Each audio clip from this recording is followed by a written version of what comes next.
मैं ये बता रही थी मोमेंट जनरेटिंग फंक्शन में M X T equal to E की पावर ई टी एक्स है।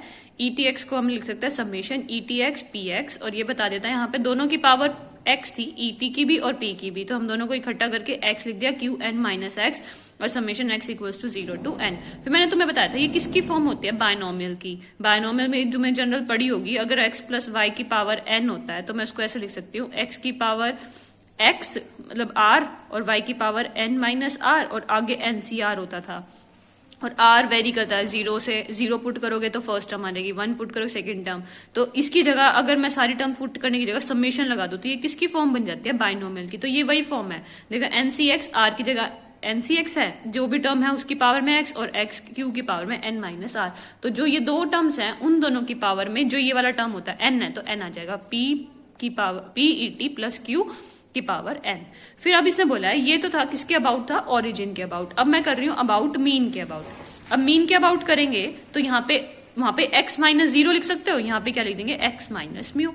तो क्वेश्चन में जहां पे भी x था उसकी जगह x माइनस म्यू हो जाएगा। वहां पे ई टी x की पावर x थी ना, e की पावर में x था, तो यहाँ पे x की पावर e की पावर में x माइनस म्यू हो जाएगा। और बाइनोमियल डिस्ट्रीब्यूशन में म्यू की जगह हमने क्या पढ़ा था, np, तो ये np पुट कर दिया x माइनस np इंटू में t।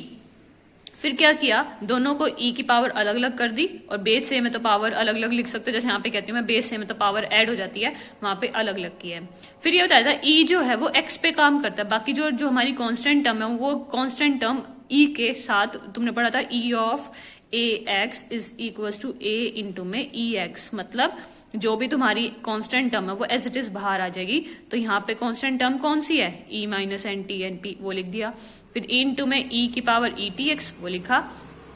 फिर अब ये वाली टर्म हमने ऊपर डिराइव की है, देखो ये क्या थी, ई टी एक्स थी और उसकी वैल्यू क्या थी, p e t plus q की पावर एन, तो वही लिख दिया p e t plus q power N.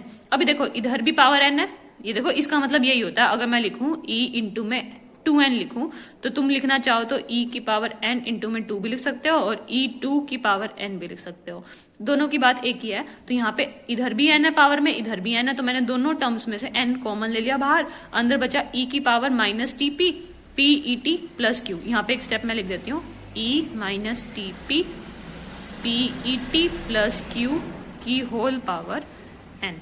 फिर अब इसको अंदर लेके जाएंगे, ई टी पी को अंदर लेके जाएंगे, इसके साथ मल्टीप्लाई करेंगे, ऐसे इसी के साथ मल्टीप्लाई किया यहाँ पे।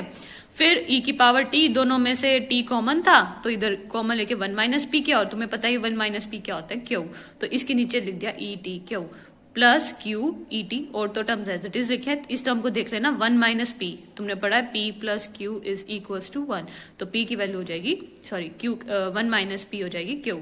यहां तक आ गया। फिर अब हम क्या कर रहे हैं, यहां तक तुम्हारा डिराइव हो चुका है, ये क्या था, moment generating function about mean, तो m of x minus mu into में t।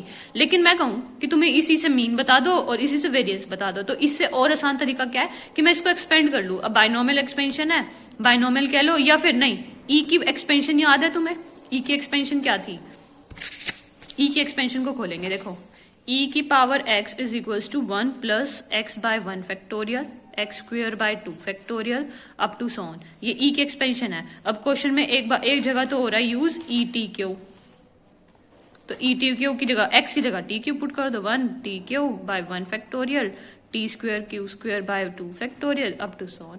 ये हमने किसकी एक्सपेंशन लिख दी, सारी e की, ई टी क्यू की। देखो p इंटू में ई टी क्यू की वैल्यू की एक जगह आएगा 1 plus t q by 1 factorial t square by 2 factorial up to so on plus q e की पावर में यहाँ पे माइनस टीपी, ऐसे इसी को खोल लिया, x की जगह माइनस टीपी पुट कर देना, और पूरे की पावर क्या चल रही है तुम्हारी, n चल रही है, इसने n छोड़ रखा है, ठीक है।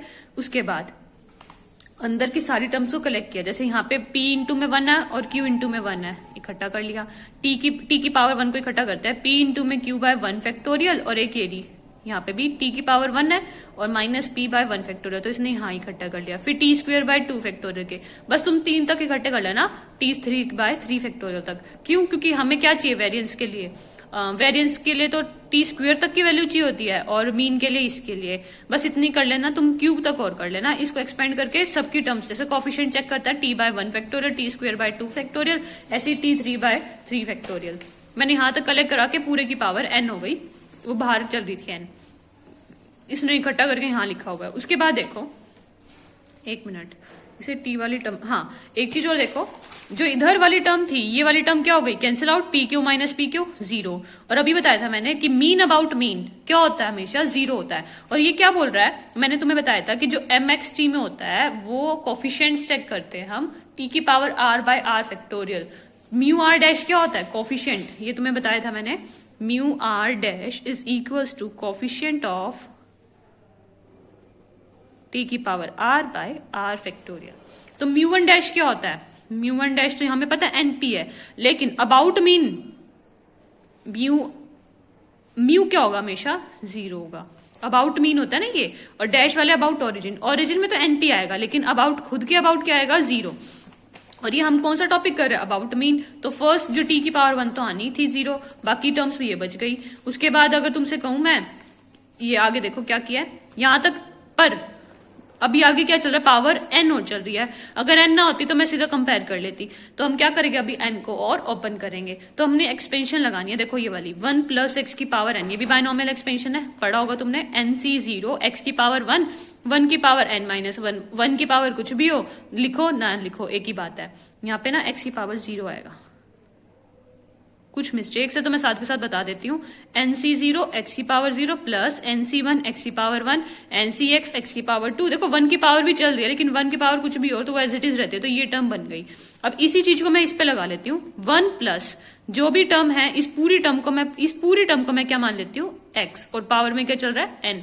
तो 1 प्लस एक्स, 1 प्लस इस पूरी टर्म को x और पावर में n, तो 1 प्लस एक्स में हम क्या मानेंगे, NC 0 लगाओ। इसमें देखो NC 0 1 होता है, एक्स की पावर 0 भी क्या होता है 1, तो फर्स्ट टर्म तो हमेशा क्या होती है 1, तो इधर सीधा 1 लिख दिया, प्लस NC 1 क्या होता है, जब तुम सोल्व करोगे, देखो जैसे तुम्हें याद होगा, n factorial 1 factorial n minus 1 factorial, n की नेक्स्ट टर्म क्या होती है n माइनस 1 फैक्टोरियल, तो ये कैंसिल आउट करके n नहीं बचता है। तो NC 1 क्या होता है, n होता है, वो लिख दिया। x की पावर 1, ये पूरा x था, यहाँ से टी स्क्वायर से लेके यहाँ तक ये पूरा x था, तो वो उसको एज इट इज लिखना है तुमने।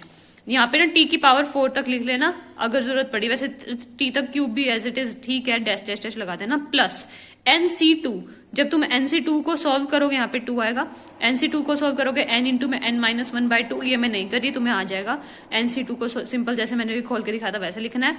फिर x का स्क्वायर, इस पूरी टर्म का तुम्हें क्या करना है, स्क्वायर, तो वो लिख दो और उसके ऊपर स्क्वायर लगा दो यहाँ पे, प्लस अप टू सॉन, तुम्हें चाहिए ही नहीं क्योंकि वेरिएंस और वही चाहिए होता है। फिर म्यू वन क्या है यहाँ पे, कोफिशिएंट ऑफ टी की पावर 1 बाय 1 फैक्टोरियल। क्या इसमें टी की पावर 1 का कोफिशिएंट था, नहीं था, तो यहाँ पे ये 0 आएगा। म्यू 1 डैश होता ना तो NP लिखती, लेकिन यहाँ पे क्या है, म्यू 1 निकाल रहा है, अबाउट मीन है ये सारा काम क्या दे रहा है, अबाउट मीन दे रहा है। अबाउट मीन में मीन क्या होता है, हमेशा 0 होता है। तो कोफिशिएंट ऑफ टी की पावर 1 तो है ही नहीं कहीं पे भी, टी की पावर 1 टी स्क्वायर से स्टार्ट हो रहा है, यहाँ पे पावर तो है नहीं पर टी स्क्वायर से स्टार्ट है। यहाँ पे स्क्वायर का अगर देखो यहाँ पे पावर 2 है, तो यहाँ से भी स्क्वायर करना भी शुरू करूं तो भी टी की पावर 4 बनेगी, तो यहां से नहीं मिलेगा 1, तो ये तो क्या हो गया 0। म्यू 2 क्या होता है, कोफिशिएंट ऑफ टी की पावर 2 बाय 2 फैक्टोरियल, तो टी की पावर 2 इकट्ठा करता है। देखो यहाँ पे नहीं है, यहाँ पे है, इसका कोफिशिएंट क्या बनेगा, NPQ। इधर तो क्यूब है, हमें सिर्फ टी की पावर 2 बाय 2 फैक्टोरियल का कोफिशिएंट चाहिए था, n अंदर जाएगा, NPQ मिल जाएगा। इधर से भी नहीं मिलेगा, क्यों, क्योंकि यहाँ पे पावर 2 है, 2 करोगे पावर 4 हो जाएगी, इसका करोगे 6 हो जाएगी, तो अप टू सॉन में टी स्क्वायर तो कभी नहीं आने वाला और ना आगे आने वाला, तो खाली क्या बन गया तुम्हारा NPQ। तो ये म्यू 2 क्या होता है, वेरिएंस, वो क्या आ गया तुम्हारा NPQ। ऐसे ही म्यू आर के लिए क्या चाहिए तुम्हें, coefficient of TR by R factorial. अगर एग्जाम में आ जाए म्यू 3 निकालो, म्यू 4 निकालो, तुम इसके जरिए भी निकाल सकते हो। म्यू क्यूब के लिए क्या चाहिए, टी की पावर 3 बाय 3 फैक्टोरियल का कोफिशिएंट, तो वो यही लिखा हुआ है। और साथ में ध्यान रखना n भी चल रहा है बाहर, वो भी लिख लेना। ऐसे म्यू 4 कलेक्ट किया, म्यू 4 के लिए ना एक टर्म यहाँ से मिलेगी और एक टर्म यहाँ से भी मिलेगी। देखो इस टी की पावर 2 का स्क्वायर करो तो टी की पावर 4 बाय 4 फैक्टोरियल आएगा, तो एक टर्म यहाँ से भी मिल गई तुम्हें, तो उनको कलेक्ट करके यहाँ लिखा। पेपर में अगर आता है, वैसे कम चांसेस होते हैं म्यू 3 और म्यू 4 तक निकालने के, तुम पेपर में 2 तक कर सकते हो, लेकिन फिर भी तुम्हें अगर आ जाए तो तुम्हें बस यहाँ से कोफिशिएंट्स कलेक्ट करना है, तो तुम्हारा ये टॉपिक कंप्लीट होता है। बाकी हम कल करेंगे।